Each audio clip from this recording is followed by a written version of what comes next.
And a much-needed victory for these poor race engineers who get their heads bitten off by drivers. Like, oh, well, sometimes I say not enough, sometimes I say too much. Can't do right for doing wrong here, I can't, Charles Leclerc. Tell you what, do it yourself.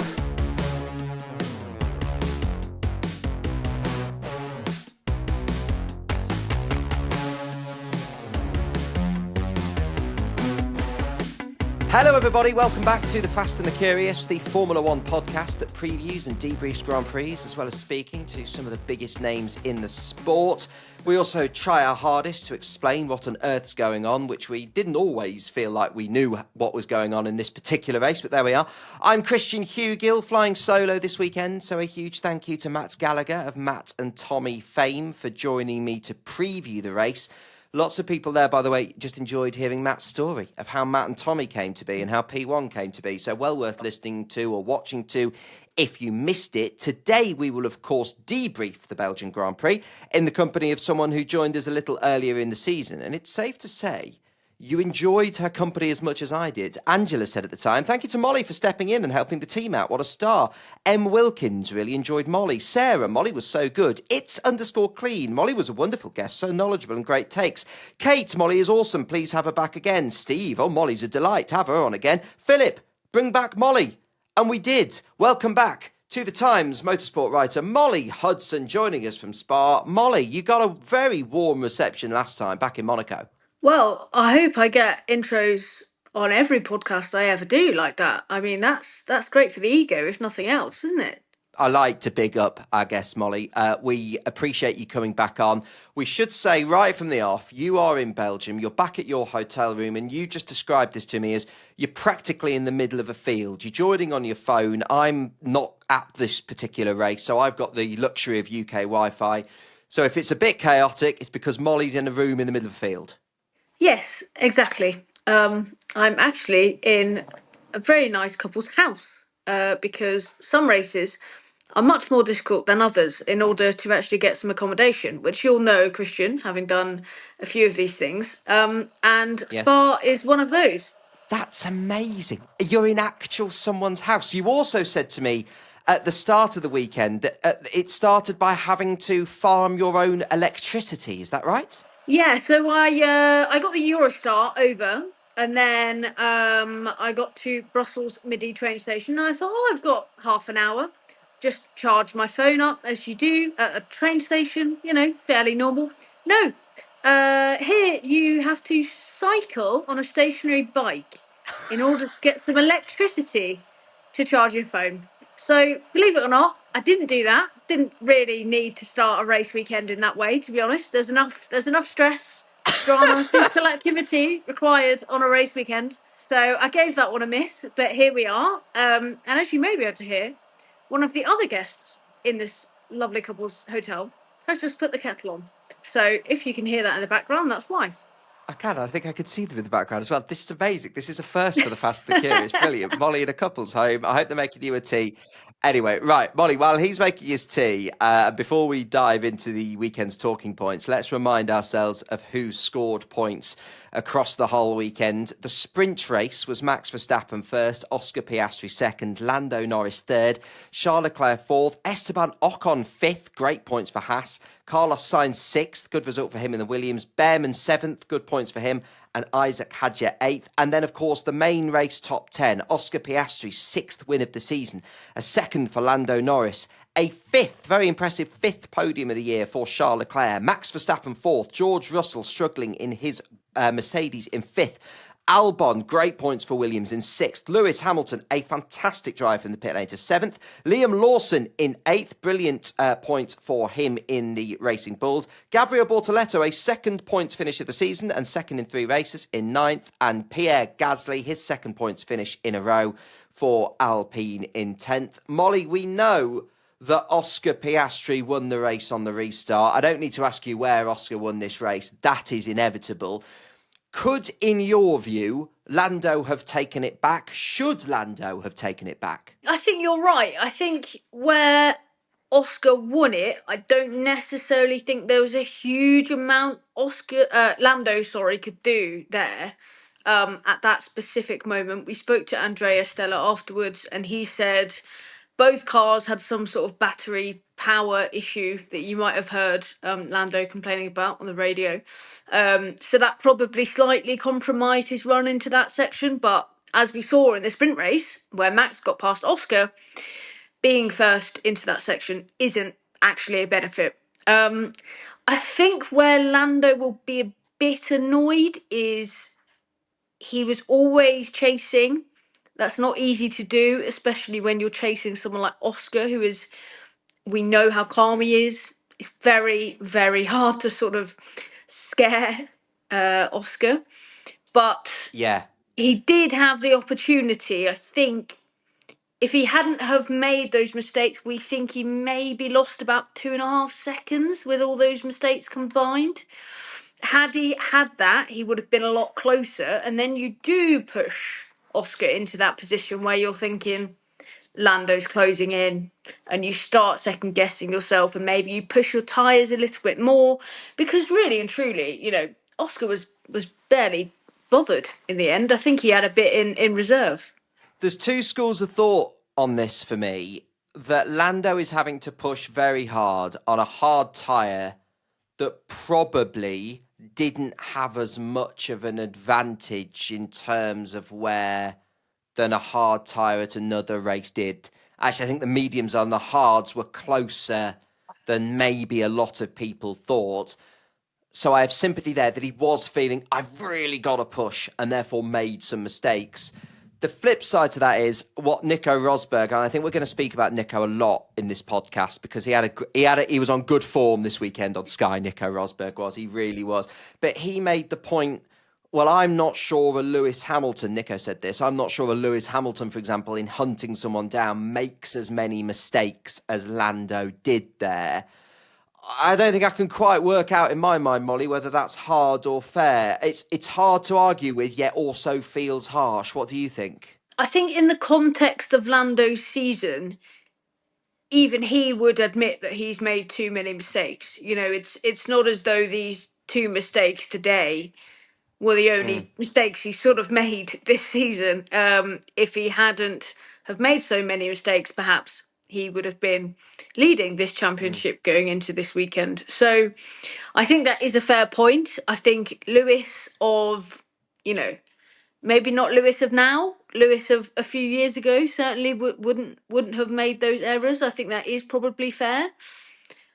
But also Lewis is, one of the greatest, if not the greatest driver ever. So, in that respect, it's quite harsh to compare Lando to him, I suppose. I think you've summed that up really well because I say on this podcast all the time, like, we're in peak Verstappen now. Go back to peak Lewis.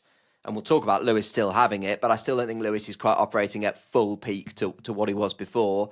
Yeah, maybe they don't, but they are truly generational talents. They are above world champion material. They are all-time great. So is Lando operating at that level? Probably not. No. Probably by his own admission. No. To me, he's still very capable of winning a world championship, just like Oscar. Molly, you said, he's so hard to scare. I imagine you could, jump out on him from behind the sofa and he'd still just walk past and go, good morning. Like, he is just Mr. Cool, and he was again today. It's such an impressive drive for him. But Molly, I agree with you. I think inevitably, given when Lando does lose a race to Oscar, given he is the more experienced one, people sort of go, oh, is this a bad thing for Lando? Do we need to be harsh on Lando here? This is one of those where I'm not sat here going, I think Lando blew it, or I think Lando was way off it. I actually have a lot of sympathy for Lando this weekend. Oscar had the better of him in sprint qualifying. He had the better of Oscar on race qualifying. Oscar himself said when he got sprint pole on Friday, wherever it was, when he got sprint quali pole, it's actually the worst place to have pole position, and he got out dragged up the hill by Max. I have sympathy with Lando today. This isn't one of those where I'm going to sit here and go, this is why Lando's not going to win the championship. To me, yes, Oscar's opened his lead a bit, but I don't think this race wins or loses a championship for me. I still think he's well and truly in the fight here. What do you think, Molly? Yeah, I agree. It was actually really interesting. Talking of we're going to be doing a lot of talking about Nico. That I walked into McLaren hospitality earlier on this weekend. I think it was just before main qualifying, so it was after we'd had the sprint race on Saturday, and Mark Webber, who is obviously Oscar's agent, was in there, and we were both stood there watching the Sky coverage, and it was where they had the Sky pad with Anthony Davidson and Nico Rosberg, and they were comparing the sprint qualifying laps between Oscar and Lando, and it was really interesting. Basically, the telemetry, which is sort of very nerdy, I suppose. The squiggly line graphics for people that may not be quite into the telemetry. And it essentially shows you where Lando was like zero point 0.6 seconds down or whatever after sprint qualifying. And it was actually a really interesting display of how that turned around, how two teammates opposite side of the garage, there's nothing to hide, you know. Lando could see exactly where Oscar was doing so well on Friday. And on Saturday, the tables turned, and Lando took that information and did even better than Oscar did. So I think in terms of the title race, it's very interesting, and I think it showed you how close the margins are gonna be between them. And I think that's really what Andrea Stella said today. We asked him, what do you think the difference is between the two drivers? And he said it's so tight. I think it's purely execution. And if it's execution, Yeah. you've got to look at these mistakes that Lando makes. Oscar just seems to be making less at the moment. But listen, we're only Yeah. 13 races into the season. It's mammoth. There's plenty of time to go. There's plenty of time to make mistakes. There's plenty of time for brilliant drives. There's also plenty of races to go where Lando's had very good results in the past as well. So I think it's fascinating. That title battle at the moment, Oscar leads the championship now on 256 points. Lando is 16 points behind now. Is Max now 81 down on Oscar or something? I mean, it really feels like if there was any sort of glimmer of hope of having anything other than a McLaren title battle, I think it was probably lost this weekend. Yeah, Max is on 185. Oscar 266, Lando 250, Max 185. I've been reluctantly ruling out Max Verstappen for a while now, going, look, if anyone can do it, it's Max, and you can never count him out. Also, you just need to look at the number of wins, 6 wins to 2. We've seen people like Fernando Alonso in the past stay in the championship all year through by being consistent, picking up podiums, thirds, whatever. I am with you, Molly. I've said this on the pod for a few weeks now. It'd be a miracle. It would be one of the great sporting wins. It'd be an absolute bloody miracle. So I think we've got a McLaren title battle. 266 to 250. 16 points is the gap. 6 wins for Oscar Piastri. 4 for Lando Norris. I keep saying it, and there's nothing that's changed my mind this weekend. Even though Oscar's edged in front, I still think it. I still think this one is going to go right to the wire, or if not very close to the wire. It's fascinating. It's brilliant for Formula One. We've got an inter-team title battle, and I think those two continue to do themselves proud in the way they go about it, as do McLaren in the way they're letting them race. And thank God they are doing, because otherwise, frankly, if they'd backed one and let one scamper into the distance, we wouldn't have a lot to talk about, would we? Incredible drive today from Lewis Hamilton, I thought. From the pit lane to 7th. Also, Charles Leclerc. I think considering that this is a team that we've heard all year, there's been talks of Fred Vasseur being sacked. Not that we particularly believed them, but still there's been this rumours from the Italian press. And yet, again, we go back to standings, Molly. Ferrari are currently second in the Constructors' Championship. But speaking of full-gone conclusions, we know McLaren are going to win the Constructors' Championship. But Ferrari are on 248. Mercedes are on 220. 2 fantastic drives from their drivers today. Yes, Lewis really struggled in the qualifying sessions. He really seemed to get back in control of that car. Flip it in Silverstone, where it was Charles struggling in damp conditions. And Lewis, I still think that 4th for Lewis was very impressive.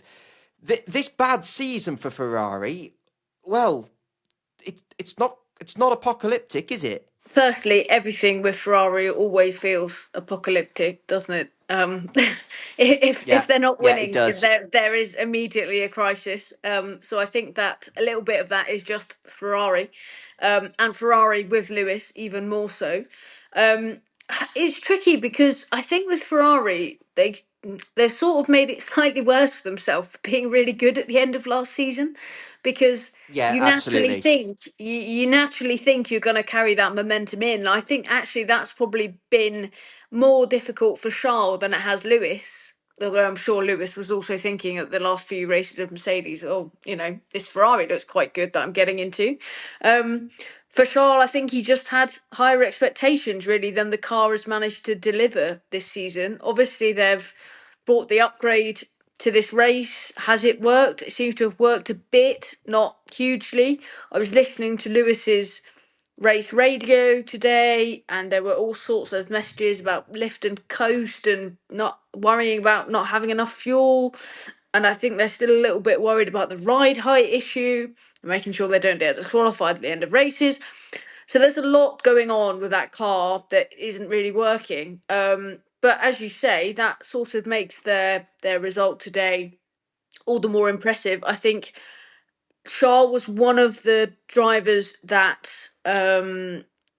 it helped him that we ended up racing when it was essentially dry. Obviously, there was that little bit of track drying at the start, but then once we got onto the slicks, it was basically dry.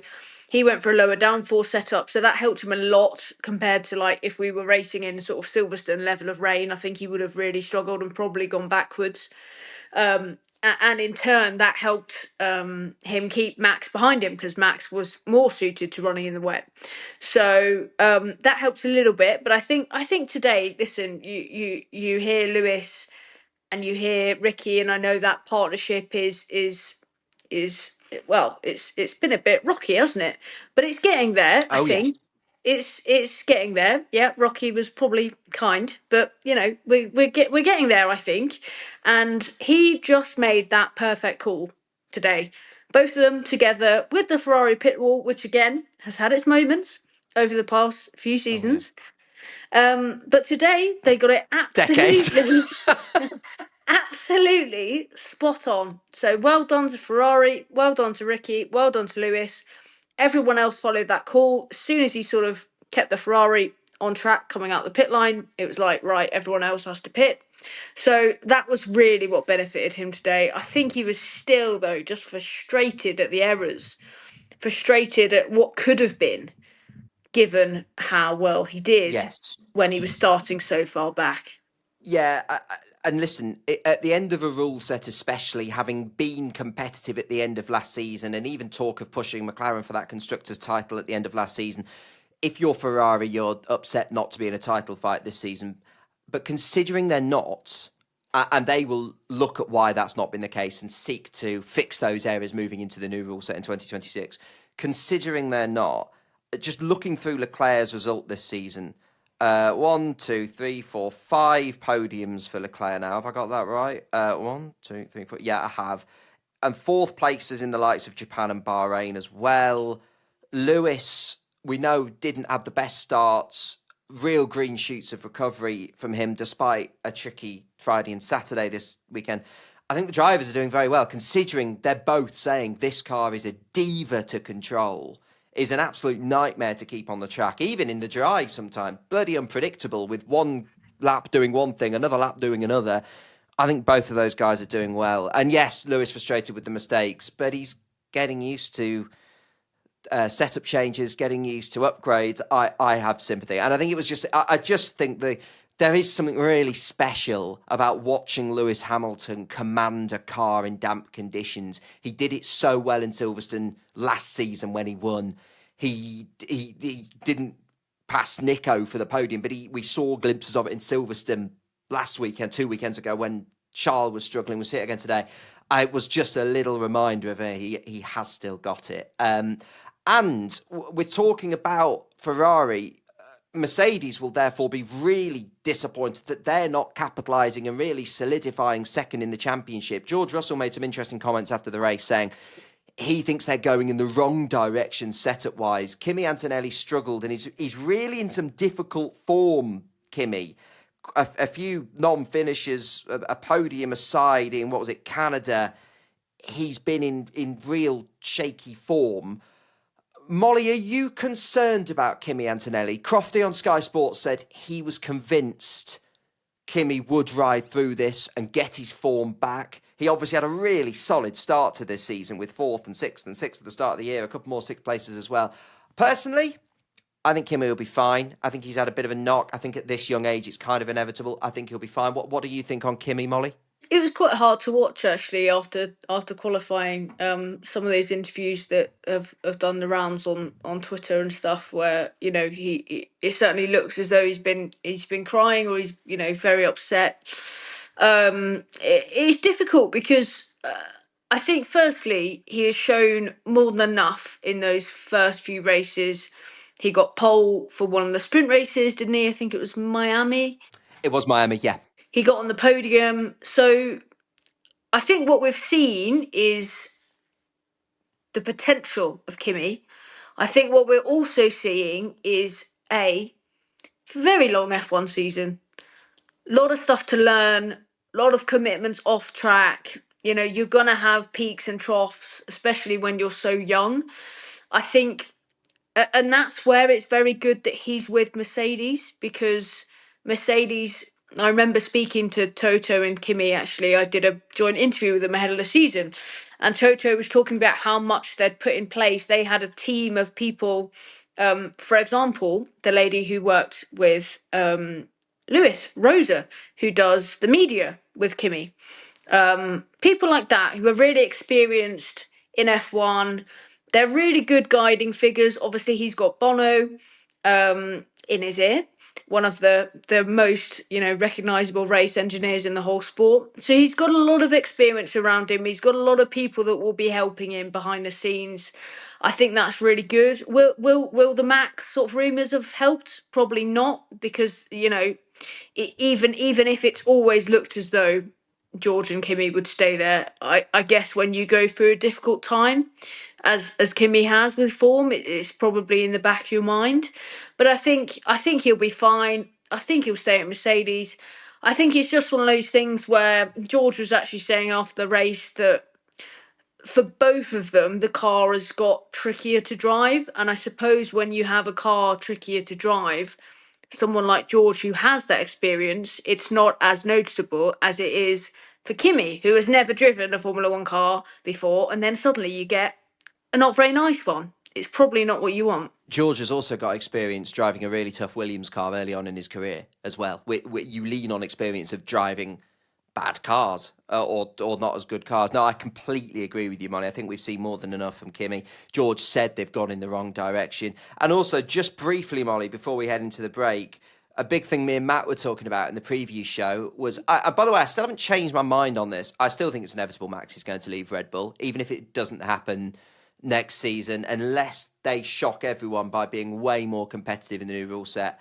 I still think we're edging towards the end of Max Verstappen's time at Red Bull, even if he does one more season. That said, I wasn't there this weekend, Molly, so you'll be able to talk better than me on this. It felt to me like the paddock jungle drums were very quickly on Thursday moving heavily towards Max not going to Mercedes for 2026. Toto was much more definitive in his language in saying, no, we are looking to George and Kimi. That was way more definitive than he's been in recent races when I've been in the paddock. Molly, just briefly, that feels like the way that's going, doesn't it? Well, purely in a sense of points, I mean, you've probably got them in front of you, but George is going to finish fourth now. Before the summer break, pretty much nailed on. So that exit clause of the top three isn't going to be triggered. And I think it was always very unlikely that Mercedes were going to buy Max out of that contract. Really, it would only ever become realistic if he wasn't in the top three. So I think that's part of it. I also think it doesn't really make sense, as you say. I'm sure we've all. I feel like we've all been over this to death slightly, but it didn't really make sense for him to move this season anyway. Let's see next year what the competitive order is, and I think you're right. I can still see him moving in 2027, particularly because now we have a Red Bull in turmoil. Even if we don't have Christian Horner, it's still a Red Bull in turmoil, and whether Laura Mekies can change that is very much a question mark. No, I agree with you, Molly. I completely agree with you. And speaking of that competitive order, the battle in the midfield is fascinating, and we will talk about that in just a moment.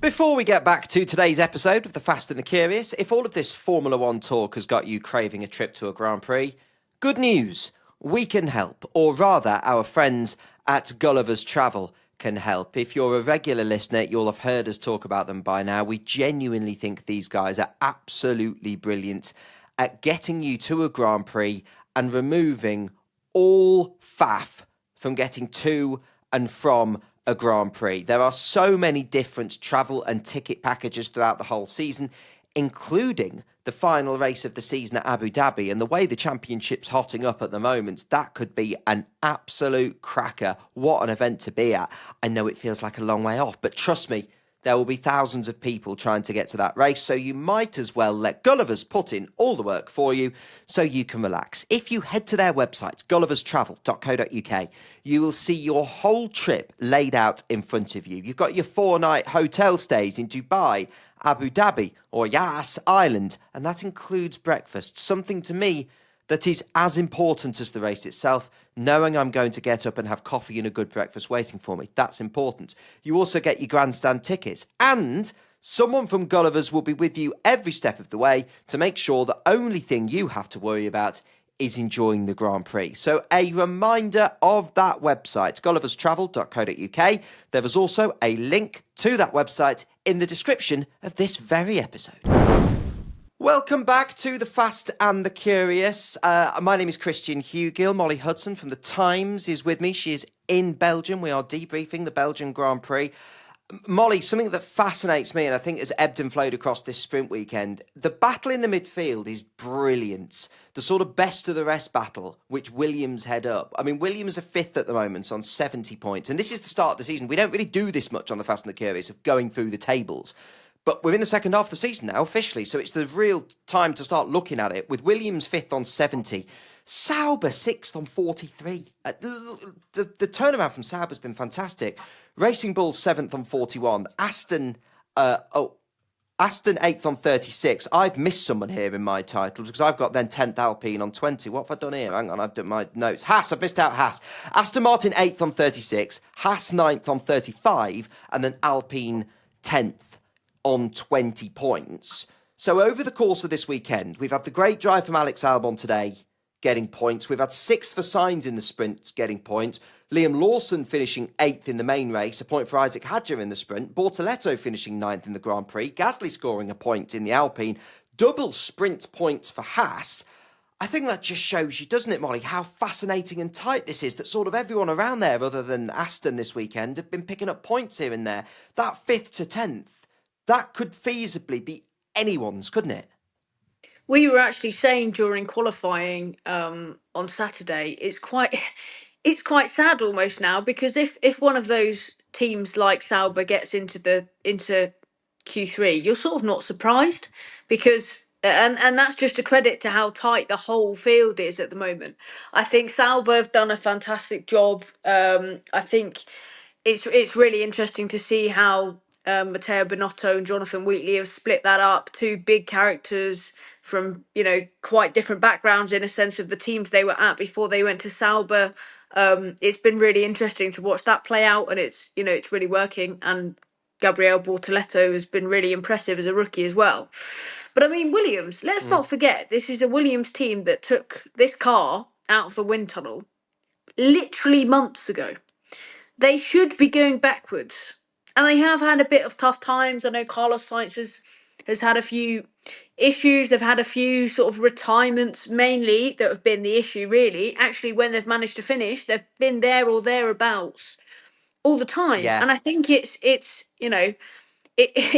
always quite tricky that you sort of forget those teams in the middle, don't you? Because you're always focusing on who's doing really well and who's not doing really well. And it sort of goes a little bit under the radar. But Williams are quietly having a fantastic season. And that is in these regulations. Next year, they're going to have a Mercedes power unit, which the word in the paddock is that that's the best power unit to have. And they've had so much sort of dedication, time, wind tunnel power on those regs. So I think it's a very exciting time to be a fan of Williams at the moment. I agree with you entirely. And let's also remember what we were saying about Antonelli driving a tricky car in the Mercedes. The fact that the Williams isn't a top four car, the fact that it is tricky, and Albon's had all these years of learning it, and as it's gone, will massively help him this season. But the fact that Carlos does have these Q3 appearances, these point finishes, these races like the sprint race means I'm not worried at all about Carlos Sainz. I think long term he'll prove to be an outstanding signing for Williams. But Albon in particular, who just continues to impress as he's done every year since he joined Williams.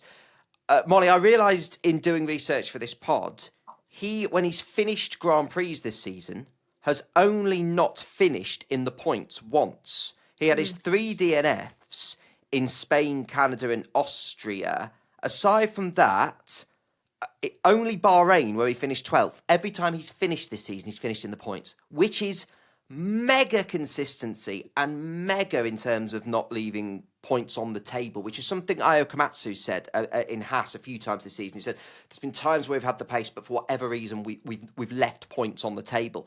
Williams are barely doing that with Albon, certainly. And James Vowles, Molly, to your point of that they've thrown development into next season, we did a show with them just before the British Grand Prix, and I put that to James really bluntly, and he said, well, it's a lot of low-hanging fruits, the sort of things we could tidy up from one season going to another. Well, that's bloody impressive in itself. If your low-hanging fruit that you see as low-hanging front is making sure that you can continue rising up the constructors table when you're barely bothering with this season, comparatively speaking, you go into next season, that's fantastic. It's also why, Molly, and I don't know whether there's been much more talk about this weekend, it's sort of gone under the radar on TV coverage. It's also why I think, given how tight this constructors battle is, I think Franco Colapinto is under huge, huge pressure and might be facing one of those weekends in Hungary where he's got to show serious improvement, because Flavio Briatore does not want to come last in the Constructors' Championship. Alpine, the size of that team, do not want to come last. And Franco Colapinto, we can now say, 1, 2, 3, 4, 5, 6, 7 races in, there's been no improvement at all from Jack Doohan. I just feel like they put Jack in that car, never fully believing in Jack. Immediately there was rumours he was going to be replaced. So I actually think if they'd stuck with Jack Doohan, I thought he was showing a bit that he might have improved by now. I just think they should have stuck with Jack. But I can see them either bringing Jack back, or I certainly don't think a loan move for Valtteri Bottas until the end of the season would be a bad idea. Has there been any talk this weekend about Colapinto, Molly? Not a huge amount, but I think the sort of chatter in the press room was very similar to what you've just said there, which is, well, hang on a minute, this is definitely no better and probably worse than Jack Doohan. I think it's tricky anyway for both of them, because when you're in a system that gives you 5 races or whatever, I don't think that gets the best out of either of them. You know, had you put Franco in at the start of the season and he'd had sort of pre-season to prepare, came in, etc., would he have done better than he has been thrown in the middle of a season in the sort of mild chaos that is just general Alpine? Maybe he also would have done better. You know, I don't think at the moment it's the easiest environment for any of the drivers. Obviously, Pierre has sort of got that experience of that setup and has been doing a bit better, is fair to say. But I think even he has said that the car as well has been very tricky, so it's not just on the drivers. But yeah, I think I wouldn't be surprised if we saw Jack Doohan maybe after the summer break. Yeah, it feels like it's sort of that break in the season that would give them a good opportunity to make that move.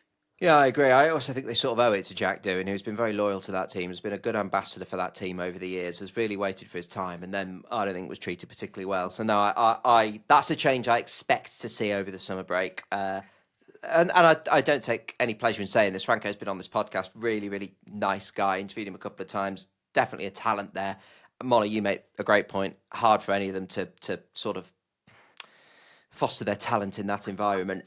Molly, we usually do a thing called Christian's Cubbyhole, the sort of moment of the race that I think has gone under the radar. I only want to talk about this briefly, but I actually think better from Yuki Tsunoda this weekend, and that's what's going in my cubbyhole.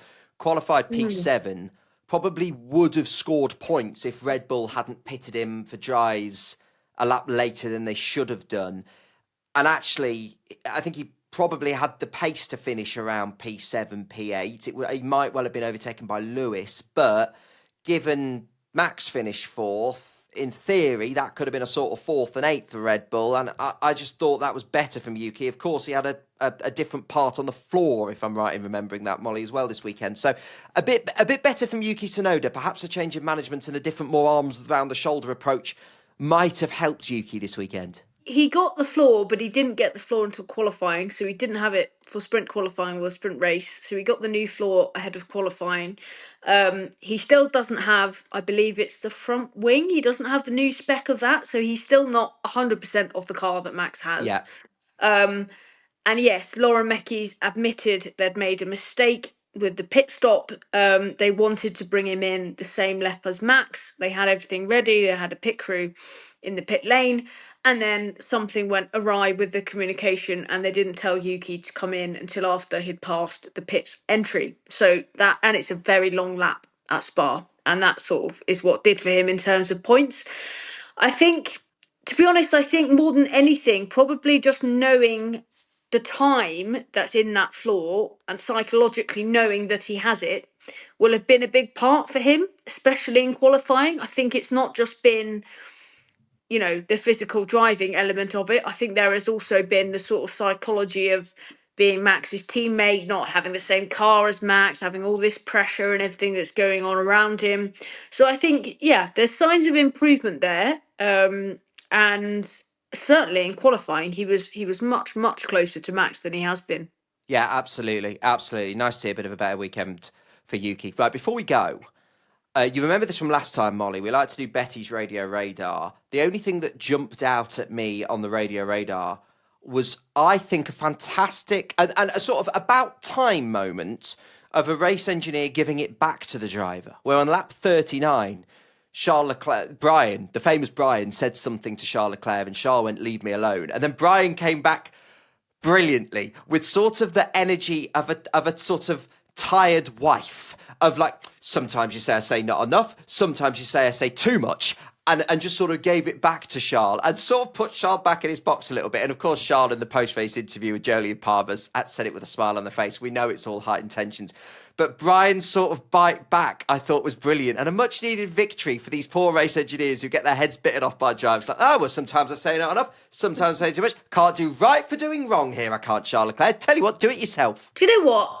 We laugh about Ferrari's pit wall, we laugh about the race engineers, but it would be a lot more dull without them, wouldn't it? If they just gave really boring radio messages. I don't think Betty's Radio Radar as a feature would have happened. And speaking of being more dull without him, and promised we'd speak about him, I love Nico Rosberg on Sky Sports F1.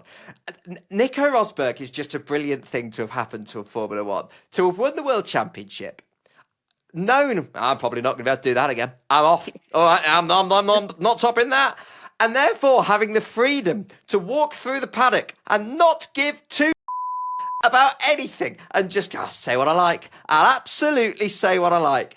The fact that whoever decided at Sky to bring Nico up to the commentary box in the hour and a bit that Crofty and Martin had to fill, which, by the way, they did a brilliant job of. Crofty made me howl with laughter at one point. He genuinely went, right, what do you want to talk about? Which is just brilliant. So well done to Crofty and Martin.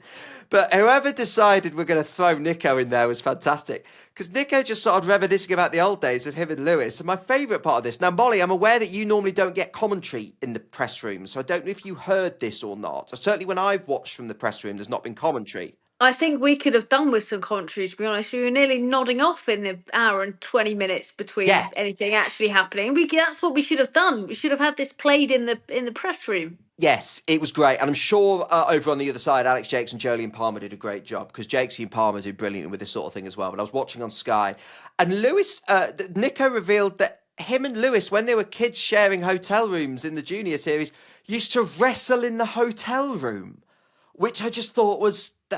That's a fact I didn't know about him and Lewis Hamilton, that the hotel room would get trashed in true rock star fashion, which Crofty then brilliantly sort of went into a chat about Ozzy Osbourne, which was just fantastic. So, yeah, they would wrestle in the hotel room like rock stars and trash their hotel rooms. I just never... You don't get that vibe from Lewis Hamilton anymore. I don't think he goes back to his hotel rooms and goes, let's have a wrestle. I don't think he does that anymore, do you? Something tells me he can afford his own hotel room now. I think he probably can. Yeah. And again, one of the moments of the weekend was Martin doing a fairly polite but slightly probing chat with Jos Verstappen on the grid. Sort of, Christian's gone, obviously, you two have had your differences, and quite polite and professional for Martin Bundle until Nico Rosberg bowled in. I mean, you called for him to be sacked 18 months ago, Jos, to which Jos went, well, obviously that was 18 months ago, to which Nico came out with the most brilliant line, oh, now you're quiet.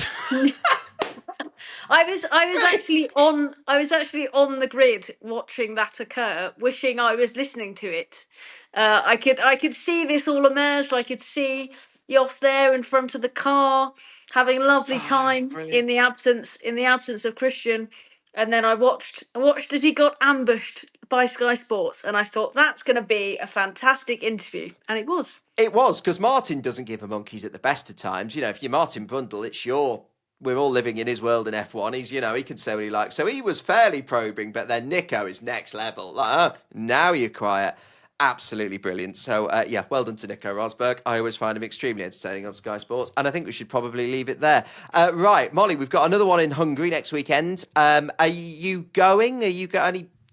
Molly, we should also explain, used to be the Times women's football writer and is a huge follower of the England national team, who tonight, if you're listening or watching in the UK, won the European Championship. So, Molly, not only am I imagining you're going to have Formula One stuff to write about, will there be some football to write about this week? Are you going to not sleep this week now? Yes, well, if I can escape from this sort of field that I'm in Belgium, so slightly TBC on that, because there's also engineering works on the trains tomorrow, which is ever so kind of Good. Belgium's train service. Great. On Tuesday, they have just announced they are going to do a Lionesses open top bus tour down the mall, which is just insane. And that's on Tuesday. So I'm hoping I might get along to that before I then fly out to Budapest on Wednesday. So, Ah, yes, stunning. not a lot of sleep is going to be happening, but pretty fun, I think. So much fun, and great that the Lionesses won it. I'm fully aware that we have people from all different nationalities listen to this podcast, but if me and Molly can share some British patriotism for a minute, well done, England. That was a penalty shootout. I'd be right nervous there. It was fantastic. Well done to England. Molly, great to have you back on. I said it at the start. Our listeners absolutely love you, so I hope we can catch up with you later in the season, and we really appreciate you squeezing in the time for the podcast in what is always a very busy weekend for you. Molly, thank you. Thank you for having me. Utter pleasure. We've popped all of Molly's social details in the description of this episode as well, so you can go and find Molly, obviously, on the Times website and buying the paper. You can read Molly's race coverage through the Times. Molly, thank you very much. We will be back in the week. Me and Betty will be back in the week. Betty's in Saudi Arabia. I think she'll still be in Saudi Arabia when she speaks to me, but I can't fully remember. But me and Betty are going to preview the Hungarian Grand Prix. And then this time next week, to debrief the Hungarian Grand Prix, we've got a guest, an aforementioned commentator. Alex Jakes will be on this time next week from Channel 4 and F1 TV to debrief the race, which is exciting. So that's what's coming up in the next week on The Fast and the Curious before we have a bit of a break for the summer. Thank you once again to Molly Hudson, and we will see you in the week. Bye for now.